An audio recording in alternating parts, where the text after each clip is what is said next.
Okay, looks like we have just gone live. I'm going to head over to Facebook just to make sure here, folks. Make sure you can see me, and we're going to make sure that this is set to public so everybody can join in. And there we go. So we're looking pretty good. All right. So here we are on... And actually, let's make sure here because we're seeing... Hold on. Double check here. There we go. We are officially live. Let me make sure that we're set to everybody. Facebook's certainly going slow today. And once we have that, I can see people are starting to jump on here, so we're going to get started in just a second. Again, I'm just trying to make sure that this is going out live to everybody and not just my friends. There we go. So now we're set. Okay, so with that, folks, I want to welcome you out today. We've got a very special interview about a very special program that's going to be coming out this Friday. The actual sales start at 11 o'clock, but they're going to have a free webinar at 10 o'clock, and the program is called MailIt. Now, what this is a WordPress mailing system, so it's almost like having GetResponse or Aweber on your own servers where you get to do the mailings and you get to control things, and you don't have to pay the overly charged high prices of the big mailing programs. So with that, I want to introduce my guest, the one, the only, Brett Rutecky. Brett, how things going over there? Hey, Ray, thanks for having me. No, I'm glad to have you on here. And just so everybody knows, as we do this, if you have questions, and I do see people have jumped on here already, if you do have questions about MailIt, please feel free to post the questions below, and we'll be glad to answer them. I know we are live on a number of locations, so I will try to keep up with that and jump back and forth to make sure that we're getting any questions that people have on all those locations. So welcome. And of course, feel free to tell us who you are and where you're from on here, because unfortunately, Facebook still doesn't show us who's live. It just says how many, and that's it. So with that, Brett, we want to talk a little bit about MailIt today. And this is an exciting app because, obviously the prices of mailing softwares are pretty high, and the open rates and things like that have been going down on a lot of these different systems. Aweber, GetResponse, especially MailChimp. MailChimp is banning people for silly little things, and their delivery rates have gone down. So tell me a little bit about MailIt and where this came from. Well, where the idea came from starts back to when I first got started in the internet marketing business. When I first got started, I realized really quickly how important email is. I mean, everybody says, the money's in the list, but that's like the world's greatest understatement ever. Like, the money is the list. Like, really it is. Email is your business.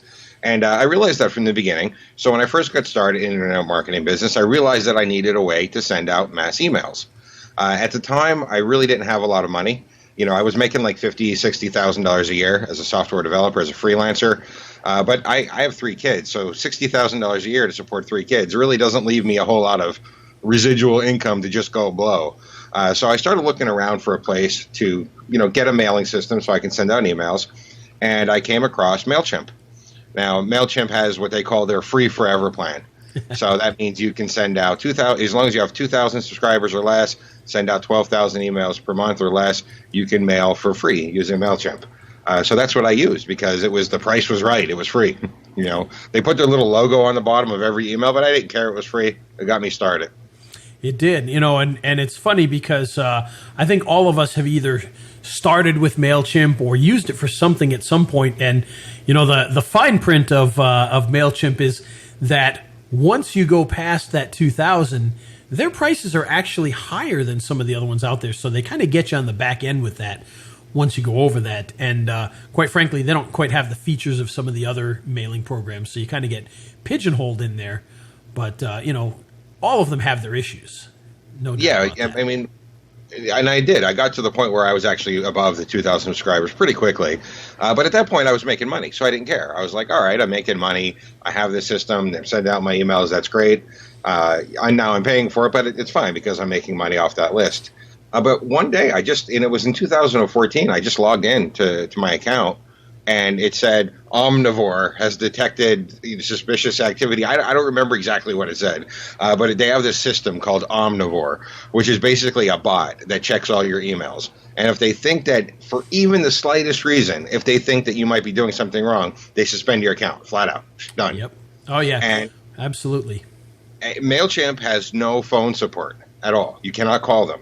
So the only thing you can do is send them a support email. So I send them a support email. So look, I'm not doing anything wrong. I'm sending people to my blog. Look, my open rates are high. My bounce rates are low. My complaints are almost non-existent. What's going on here? You know, obviously your software is a little bit overreaching here and getting a little overactive. Can you please turn on my account? And you know what? I got a really interesting answer. The answer I got was no answer. They didn't even answer me. Just completely shut me down. You know, I had a very similar experience, and the thing they shut me down for was we were actually sending out information for people that were doing dieting programs. And it was a list we had built, so it was our customers. And we said, hey, in one of the emails at the bottom, we said, hey, if you know anybody who might be interested in this, you know, we'll give you a 15% cut of any sales. They shut us down for that. Thinking about it, you know, all my affiliate promotions were always linking to my blog, so I was never sending out affiliate links. But Right. thinking about it, what I believe that I did was at the time I was doing my own JV management. So I was sending an email out to my JVs, my JV partners, my affiliates, and I said, hey guys, here's where you get your link for my launch, and I linked to JVZoo. To JVZoo's website. Oh, boy. And I think that was it. I mean, it wasn't an affiliate link. It was just like, go get your links. Now, there's one important thing that needs to be mentioned about your story and my story, and I assume the same is for you. When they shut me down, they kept the list. You know, honestly, I never even checked to see if I can get my list. I had been backing up my list. I knew how important it was, so I had been backing it up like every 2 weeks. I'd back up my list, you know, methodically. I do now. But you know what? When they shut me down and I was basically out of business, sure, I had the list, but I didn't have any way to send to the list anyway. So I was like, you know, I'm like totally screwed. Like for a whole day, I'm totally stressed out. I'm like, this is it. I'm out of business. Like, what do I do now? I got these emails. Can't send emails. Now, right around that time was right when Aweber started allowing list imports. I don't know if you remember, for quite a while, they didn't allow list imports. But that's when they started allowing list imports. So I was like, okay, Aweber is my savior. I'm moving over to Aweber. So I signed up for an Aweber account. I uploaded my list. I was pretty new at the time, so I only had about 3,000 subscribers. I uploaded to 3,000. Aweber actually allowed me to put about 2,500 on their system. They just filtered out hundreds of emails, said, oh, you can't put these people on our system. Right. No explanation why. But so I was like, okay, well, now I just lost a whole bunch of my list, but at least I'm still in business. At least I can still send emails. I'm not going to complain. I'm not going to rock the boat, because something is better than nothing. So that's what I ended up doing, is I ended up using Aweber. And I used Aweber for a while, for a year and a half. And I built my subscriber list up to well over 9,000. I built a reputation for myself, started winning leaderboards. Life was good. I'm like, that's great. I'm in the business now. And then all of a sudden, Aweber just started getting weird on me. Like, I would send out an email normally, and I would get like 15, 20, 25, 30 bounces. You're going to get bounces. People close their emails. People's inboxes get full. Bounces are normal. So I would get like 25, 30 bounces normally. Then all of a sudden, I sent out an email, and out of nowhere, it comes back 400 bounces. Oh, my gosh. Yeah, so I'm like, whoa, what did I do? Like, I did something wrong. Now, Aweber does have phone support. Aweber support is actually quite good. So I got on the phone with an Aweber rep, and I was like, what am I doing wrong here? Can you help me out? I don't know what I did to cause this. And they're like, well, you know, you didn't do anything. It's us. Don't worry about it. We'll fix it. So I sent out an email again a few days later, and it was good. And then a couple of days later, it bounced again. Oh, my goodness. And it was just seesaw. Like, every time I would send out an email, I would never know if it was going to be a time when Aweber was having problems or a time when Aweber wasn't having problems. And then about 8 months ago, and I really don't know a nice way to say this, Ray, but the shit hit the fan. Okay, like it did. Like, everything just exploded. Bounce rates were up. Open rates were down. I mean, everything. And once again, I'm like, this is it. I'm going out of business. I called Aweber up. I asked them what I was doing wrong again, and once again they told me, Brett, you're not doing anything wrong. It's a problem on our end. Oh, So boy. I started thinking, like, everybody at that time when it was having problems with Aweber, and everybody started saying to themselves, where are we going to go? Who are we going to use? What service are we going to use now? Some went to like Get Response, some went to Constant Contact. A lot of people ended up leaving Aweber. But I started thinking to myself, what is the core here? What is the core cause of all these problems? The getting turned off for no reason at all, not being able to import my list, having these reputation issues that have nothing to do with me. It's because of another user. What is the core here? What is the common theme? And the common theme was that I was relying on somebody else. I was dependent on another company. I was taking email, the thing that we all agree is the most important aspect of our businesses. I was putting it in somebody else's hands and saying, please don't screw me over. Right. That makes absolutely no sense to take that and put it in somebody else's hands. I mean, you wouldn't give me your checking account and say, please don't screw me over, Brett. You know what I mean? I don't think I would, and don't try. But and the other part of it too is when you're dealing with Aweber, Get Response, a lot of times you end up paying for the sins of others. That's and right. So if a bunch of people do something terrible, all of a sudden Aweber can't send emails for everybody, or there's issues. They're also a big target for hacking at times. And about a year ago, Aweber and Get Response on basically the same time, somebody hacked both of them, and they were down for a couple days on and off. So it's there's always a major possibility of that as well. So I like the fact that you can kind of be in control of your own destiny here with this. Well, that's a core problem with it being a multi-user system. That's where a lot of those bounces were coming from. What the big name autoresponders don't talk about is that they have entire teams dedicated to weeding out the negative users and continuing their reputation with the spam trackers. So a bad user will get in, will upload it in a scraped list. Aweber will allow it. They'll send out a whole bunch of spam. People will click the spam button. So now Aweber's IP address got hurt. So then Aweber's compliance team fights that, gets rid of that spammer, then contacts the spam trackers and says, oh, look, we got rid of the user. Please take us off your list. And that just cycles over and over again. So that's why sometimes it's good and sometimes it's bad. It all depends on where they're at. And that's a problem with having a multi-user system. Your reputation is dependent on Aweber's reputation. Right. And Aweber's reputation is dependent on every single user in the system. And we all know that some of those users are not going to be the most ideal clientele. So that's a scary thought. So the logical solution then for me was to create my own system for multiple reasons. Now nobody's ever going to shut me off. Now nobody's going to tell me who I can and can't import to my list, and nobody is ever going to hurt my reputation as long as I don't do anything wrong. I don't have anything to worry about, and that's something I want to make clear. If you're a spammer, MailIt isn't for you. This is not a spamming tool; it's a marketing tool. So, that's good to know. Yeah, so don't think you're going to get this and spam a whole bunch of people. You're going to get blacklisted in 10 minutes, all right? But if you're not doing anything wrong, if you're doing things the right way, there's nobody else to hurt your reputation. You're going to build up a good reputation. Now, so that's what you mentioned one important thing there. You said you'll get blacklisted right away. Now, when that happens, if somebody does do something crazy, you're only blacklisting your own site. So in other words, everybody else is not going to be affected by that, correct? Yes, absolutely. Absolutely. That's brilliant. The whole thing about MailIt and having your own self-hosted system is, for me, when I created it, was that I'm insulating myself from everybody else. I know that I'm a good marketer. I know I'm not a spammer. So I'm insulating myself from somebody else. A really nice side effect of that is I save $149 a month because I don't have to pay Aweber anymore. Oh, absolutely. And one thing that people may not realize, and Aweber's prices will go up and up and up very quickly, because if somebody is on your list, they unsubscribe, well, guess what? Aweber still charges you for that person. So you have to be very careful. They'll charge you for people you can't even mail out to because they're in the database. And, so those prices will rack up really, really fast. So the fact that you don't have to pay these monthly fees is brilliant as far as I'm concerned. Yeah, that shocked me when I first realized that too. And my list was one size, and I was getting charged for the next size. And I called them up, and I'm like, "Oh, you guys made a mistake."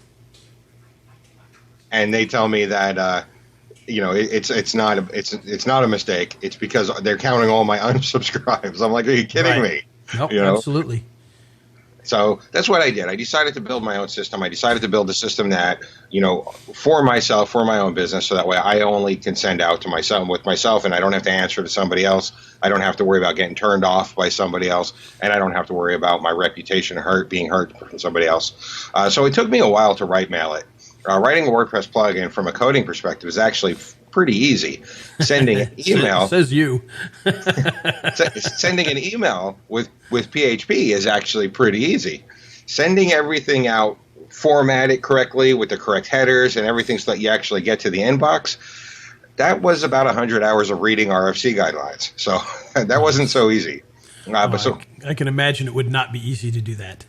Yeah, and if you ever imagine the worst instruction manual you ever got with a stereo, times it by 10, and that's how the RFC guidelines read. Okay, Nice. I'm lucky that I still have some hair left. Okay, reading those things. But after a while of building the system, I finally got the system working, and I thought to myself, okay, well, I'll put it on my blog, and I'm gonna start testing it out. So I put it on my blog, and I uploaded a couple of my subscribers, not all of them, just a few hundred, because I wanted to test it, and it worked out pretty well. So that I uploaded some more, and it worked out pretty well. So I felt empowered, I felt emboldened, and I uploaded my entire list. And I started emailing affiliate promotions to my entire list. Nice. And it worked really well. And then I called Aweber up and said, you know what, guys, I don't need you anymore. Ooh. I had them delete my list from my account. And I've been using I've been using MailIt, my plugin, for my affiliate promos ever since. That was about 3.5 months ago. Nice, yes. And I've been watching your progress on this the entire time. And, I love the fact that you did it. And I sit back and say, ooh, that's scary to do that. I hope it turns out well for him. And I just kept watching, and I kept seeing your open rates, and, they were really impressive. So it was really exciting to kind of see what was happening with you there. I'm not going to lie. I was a little scared when I did that. Oh, sure. I can imagine. I can imagine. But I thought to myself, I felt, like I said, the tests were all going well. I mean, I have been testing this for quite a long time. This has been done for quite a while. I've been testing this for quite a while. The tests were going really well, and I felt to myself like, all right, if I'm going to eventually sell this, how can I ask other people to trust their business in it if I'm not willing to do the same thing? So that's what I was like, I'm going to bite the bullet. I'm going to shut off my Aweber. Well, I didn't shut it off. I had them delete the list. So now either success or fail. It's all on me, Wow. Yeah, that's quite a bold step there. But let's talk a little bit about the success of it, because it wasn't just that you saved $149. It was, you had more success mailing with it than you did mailing with Aweber, correct? Yeah, when I initially, I want to be clear about the word more. When I initially started with Aweber, they were really good. I was getting really good open rates, and they rapidly declined. One of the things that I do, because I'm a total nerd, is I actually have a spreadsheet that tracks all my email opens for like 2 years now, because I'm just a nerd and I like looking at spreadsheets. So they rapidly declined. Like after a while, they started getting bad. Then real quick, it just kind of like tanked. Like where I was getting 2,000 opens at one point, all of a sudden I started getting like 1,200 opens and 400 bounces. So what happened was when I switched over to MailIt, it very rapidly went in the opposite direction and went back to where it was before they started having problems. So I am getting more than I was before, but I'm getting back to where it was when everything was perfect and hunky-dory. Nice. So that makes a lot of sense. But the point being is that your deliveries went up, your unsubscribes went down, and the bounces more or less went away. I'm sure you still get bounces because it has nothing to do with mail programs. It has to do with people's emails. But, those numbers all improved, which is really exciting, especially when you couple it with saving $100, $150, $200, depending upon what you're using at the time. So I know that's a pretty exciting thing to see. Yeah, MailIt has like, one guy asked me in a different interview, he goes, well, who's MailIt for? Is it for new marketers or is it for established marketers?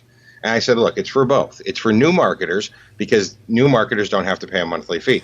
Established marketers, people who are making $25,000, $30,000, $40,000 a month, honestly, they probably don't care about the $150 Aweber fee. Sure. But it's for them, too, because now they don't have to worry about ever getting shut off because Aweber decides we don't like you anymore. or Right. mail, whatever company they're using says we don't like you. So it's for both established marketers and new marketers, but for slightly different reasons. Nice.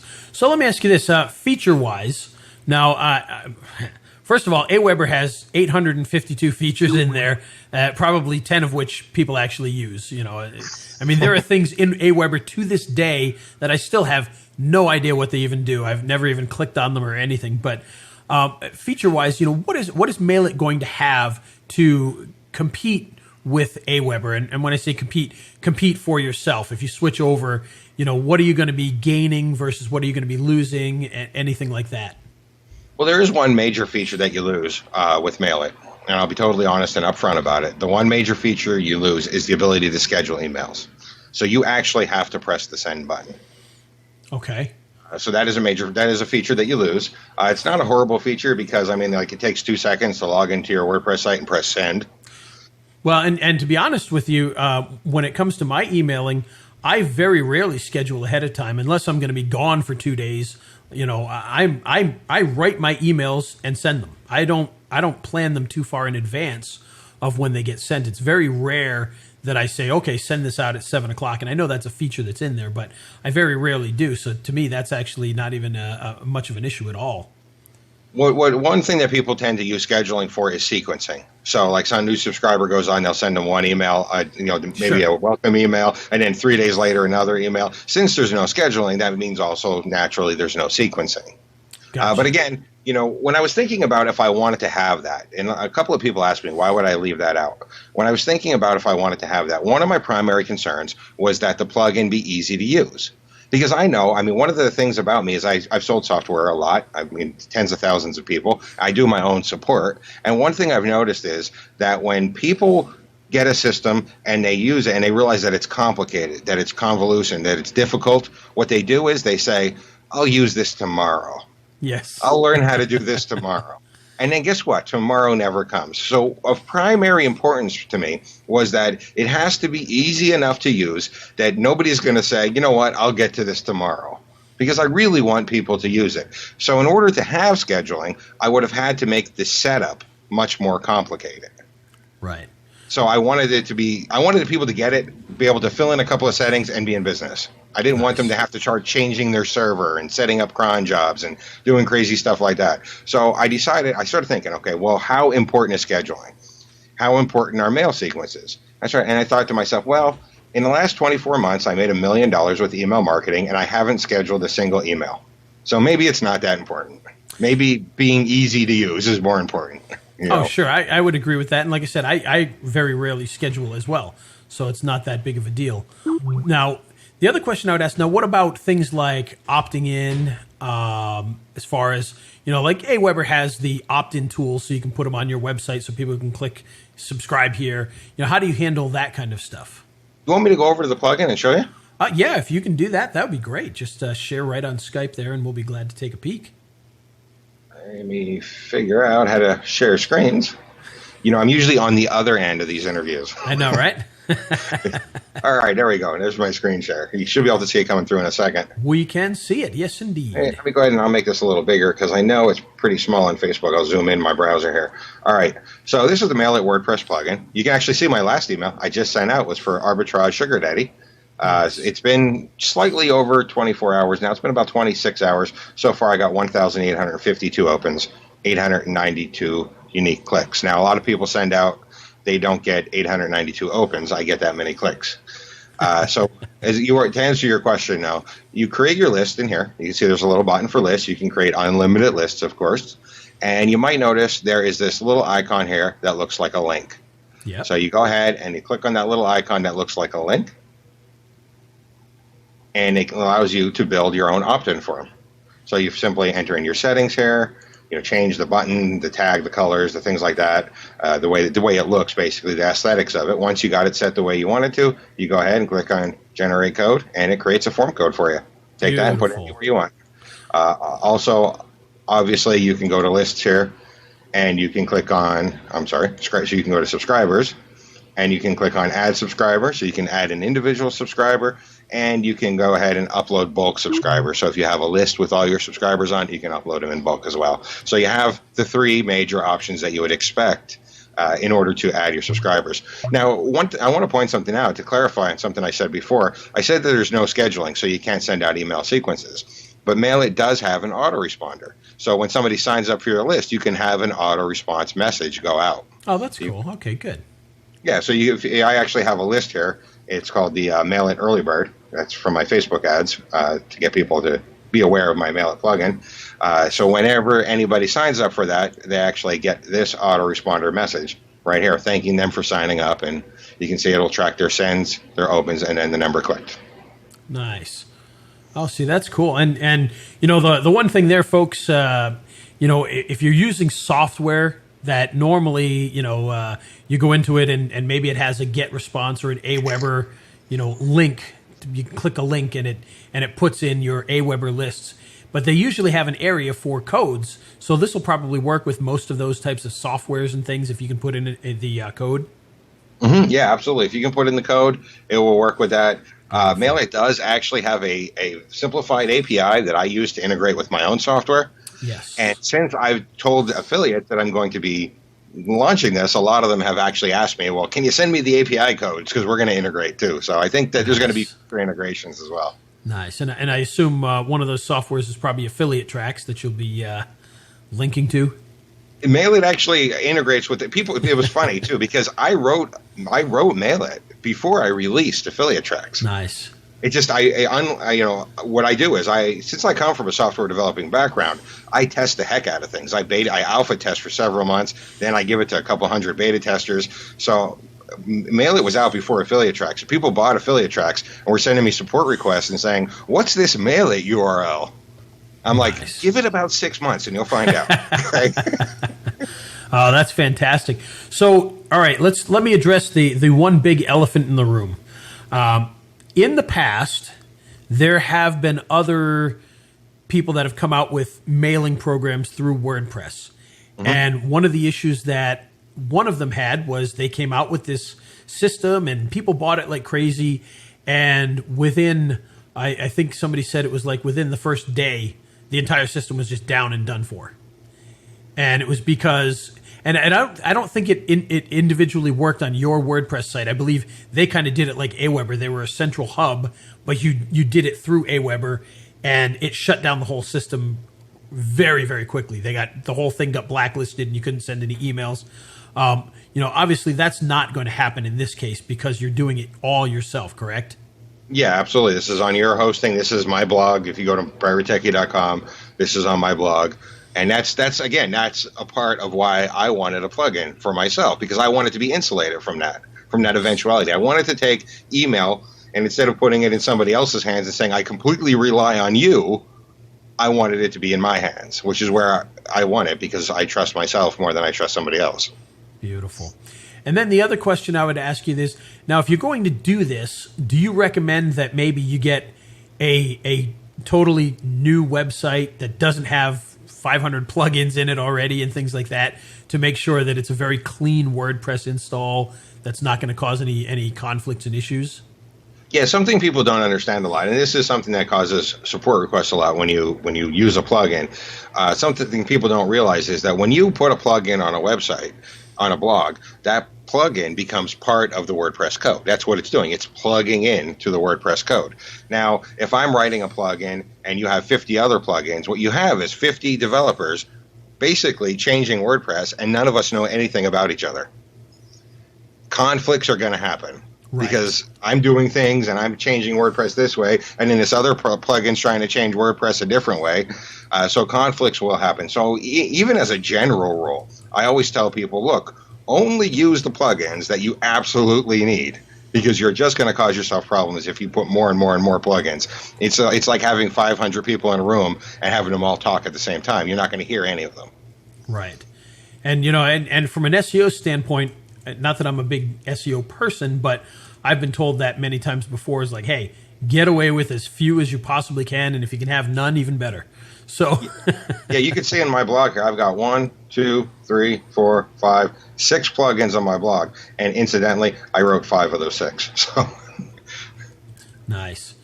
And we've got John asks, we have got a question here. He asks, he says he's interested, but he's really not sure how to even set up a WordPress site or how to add plugins. And he says typically he's just not familiar with the whole WordPress system. And is there any kind of training for this? And I didn't know if you had that training built in there or not. But if not, I'm sure we can very easily teach him how to do that. And I think he'll be surprised at how easy it is. But do you have all the training on that to kind of show them how to set it up? And there is training on how to use the plugin. You can probably see this help button right here. And that is built right into the plugin itself, so you can access it very easily. I always like my tutorials to be right in the plugin, so they're right at your fingertips. As far as how to set up WordPress or how to set up a plugin, I didn't do that. In the members area because that information is commonly available. You can go to Google and type in how to set up WordPress. You'll come back with like 500 million results. Right. So it made no sense to reiterate information that's commonly available. That would be kind of like my car dealer trying to teach me how to drive. Right, and if and John, if you have a cPanel site anyway, they probably have WordPress built right into it. You just click a button, follow a couple of instructions, and you'll be good to go anyway. So you'll be surprised at how simple it really, really is to do.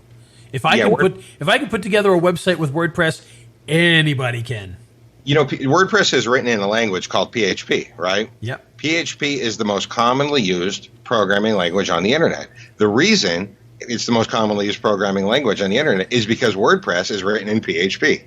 Yeah, exactly. So they like it's that popular that it made the language that it's written in the most popular language. Yes. Wow, we love it for many, many reasons. We love WordPress. So, all right. So let me ask you this then: once you have this installed, once you get your lists in there. You mentioned at one point in time warming up your server for this. Can you kind of explain that and what you mean by that so people can understand?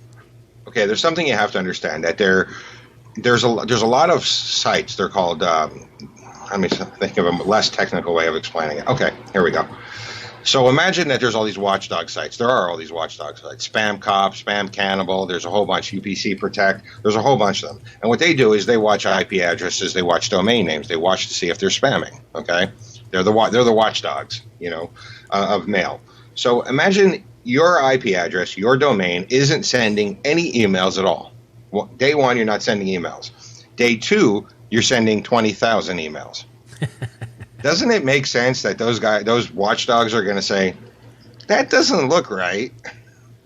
Where did all those emails come from if you didn't scrape them and steal them from someone? Right? So you have to warm up your list, but that's only if you have a big list. By warming up your list, what I mean is you send a couple of hundred, then you send a couple of thousand, and then you keep building yourself up until you finally send your entire list. And the reason you do that is so that there's not this big jump from 0 to huge, so that it's more organic, and they can say, okay, well, look, this guy's not a spammer. I can see he sent 100, we didn't get any spam complaints. He sent 1,000, we didn't get any spam complaints. Now, that only applies if you already have a big list. If you don't have a big list, if you're just getting started, you don't have to warm up because you will be warming up organically as you build your list. Right. And, and what I would recommend with that is, don't necessarily get rid of Aweber day one. Maybe take a portion of your list, bring it in, and do that portion through there and continue using Aweber for the rest.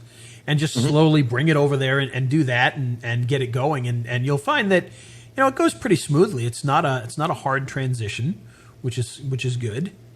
Well, yeah, that's what I did when we were saying earlier when I was testing. And I put a couple of hundred on and I tested and I felt empowered. I put a couple of thousand on, I felt empowered. And then eventually I got to the point where I said, all right, Aweber, we're done.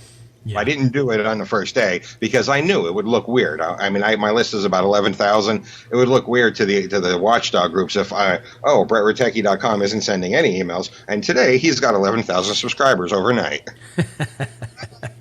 Well, and they may not even, the other thing too is they may not understand what's even happening, because to them they probably don't know that you're even sending an email. They just see this stuff happening, because it's going through your server. It's not typical mail stuff, and it's different. So it's, it can be shocking for them. They don't like mass numbers of traffic overnight very quickly like that. And that's the same with everything, whether it's your mailing programs, or whether it's views to a YouTube video, or it's, mass number of sales to PayPal. They always get cautious when they see mass numbers of things happening all at once out of nowhere. So you just have to be a little careful. I remember when I did my first huge launch, my first really large launch, I PayPal, like day one, PayPal's on the phone with me. Oh, yeah. And they're like, hey, Brett, you've been a PayPal customer for 2 years. You're doing $20,000 in sales a month. In the last 48 hours, you've done 200,000. What's going on? You better explain this. So I was like, I'm really popular now.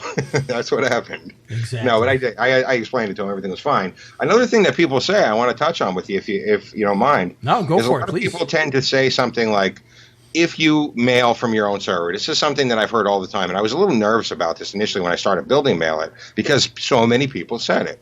They say, if you mail from your own server, you're going to get blacklisted, you're going to get banned, you're going to have problems. So what I want to do is I want to go over to SenderScore, and I want to show you this. Okay. So this is SenderScore. It's one of those watchdog groups. It's run by ReturnPath. What they do is they track the reputation of every IP address.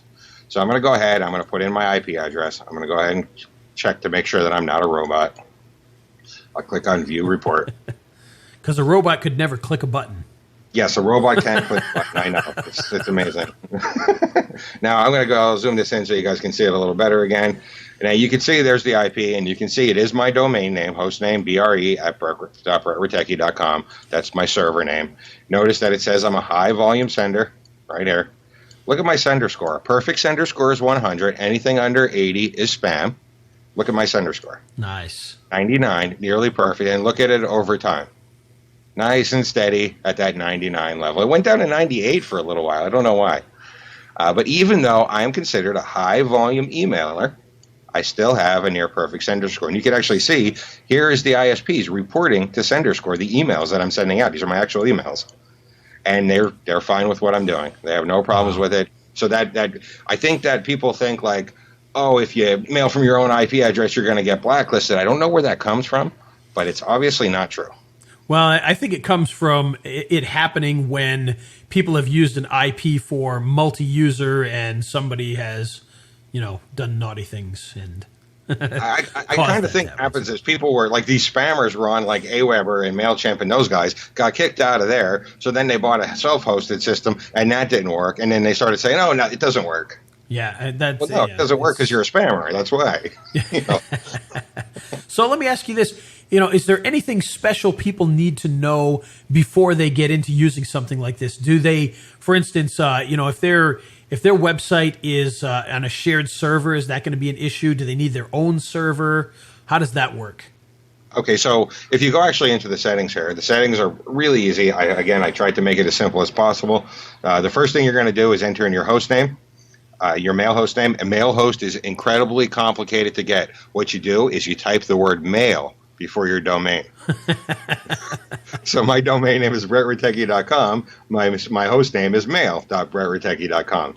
Enter in your port. It's always 25. Your cPanel username, password, your email that you're going to send from, email that you want your bounces to go through. Now, the thing to answer your question is about hosting. You might see something here called throttling. Yes.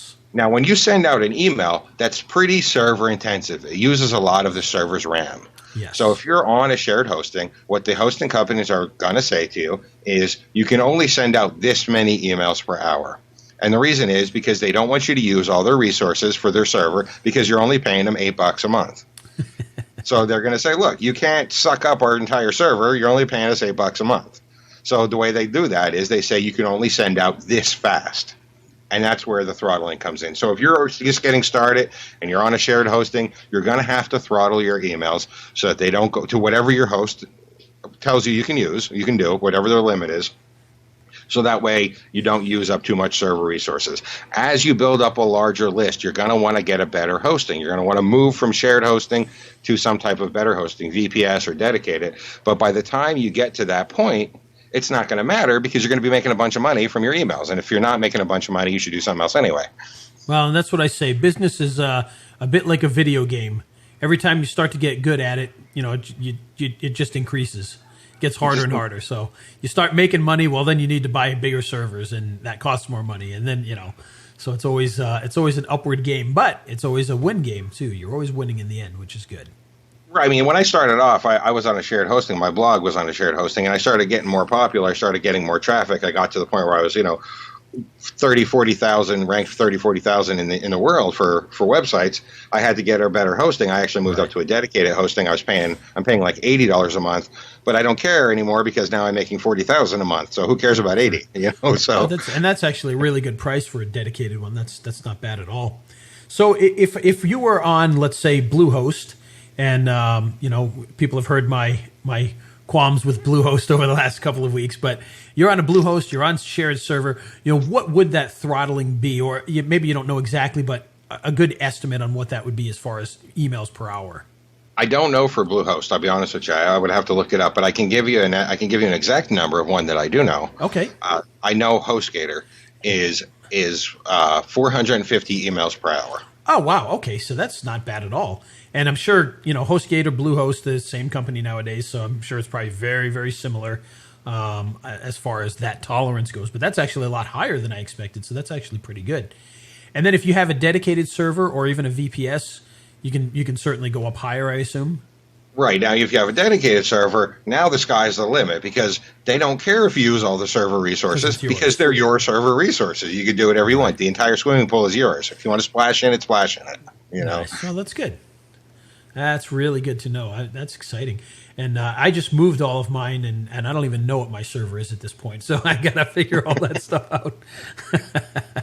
That's my angst with Bluehost is I had a VPS on Bluehost and had all sorts of issues multiple times. And my web guy just moved everything. So now I got to figure out where everything is. I don't even know how to install WordPress on a site that I buy now. So I got to figure all this out. But I'm excited to use this because I've been messing around with it for a little while, but I haven't really put much into it yet. I mean, I've put a little bit of emails into it and tested it out with some lists and things, but I'm excited to really get started with this and kind of learn exactly what we can do with all this because I think it's a pretty exciting little program.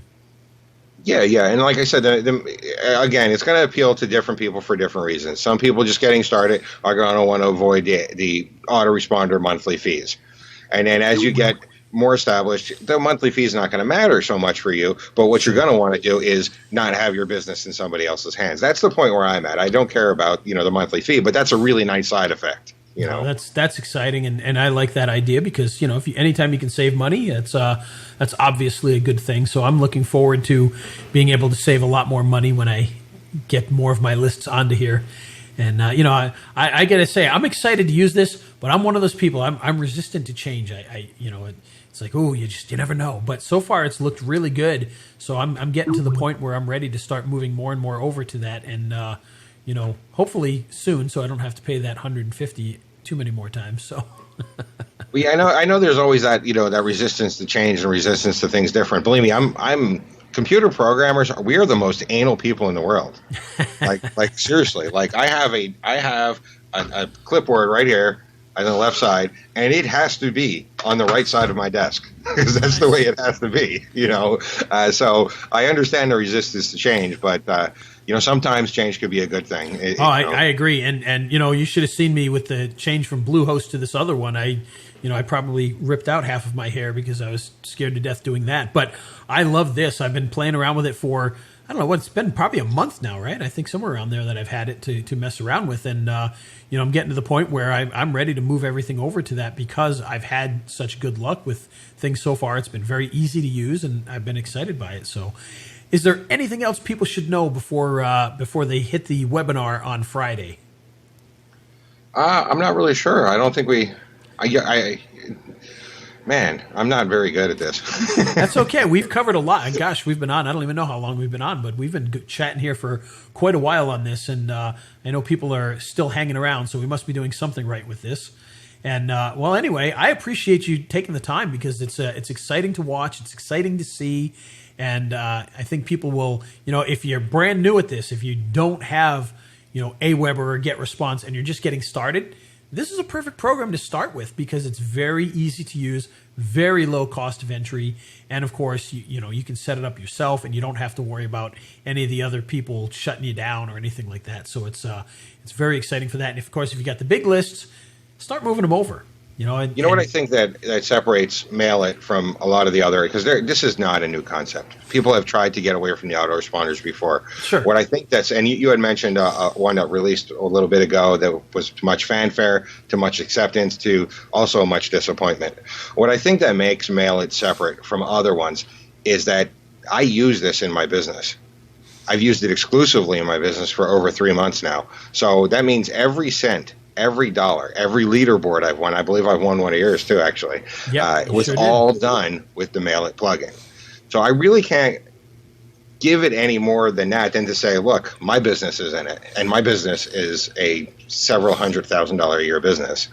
So is it going to disappear? No. Is it going to improve? Is there going to be new versions and updates? Absolutely. Because as I need new features, I'm going to add them because I need them.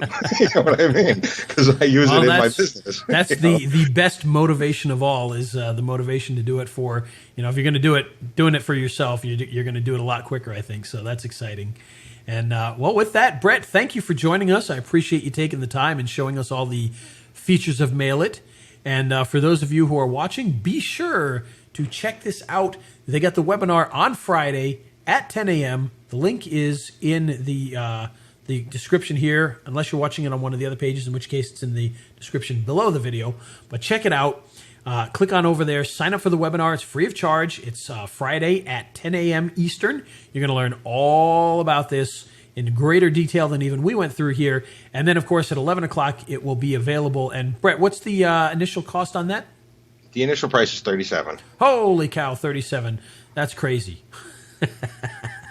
Compare that to $147 a month, and I think that's a pretty darn good deal. So, and I assume it's probably not going to stay at that price for very long. So, no, it is going to go up through the launch. It's going to end at $47 at the end of the launch, and then once the launch is over, it's going to go to $67. And as you know, I sell all my stuff evergreen. I don't vanish after the launch is over. But it makes a lot more sense to pay $37 than to pay $67 4 days later. Yes, and that's the big key here, folks. This starts on Friday at 11. It's going to be at that $37 price point, and that's only for 3 days. So you've got until Sunday night at midnight to get it at that low price before it does jump up to the $67, and that's where you have to pay for it. It's still a great deal at that. I mean, I'm paying $147 a month right now, so that's quite a bit of savings. So check it out. MailIt. Join us for the free webinar.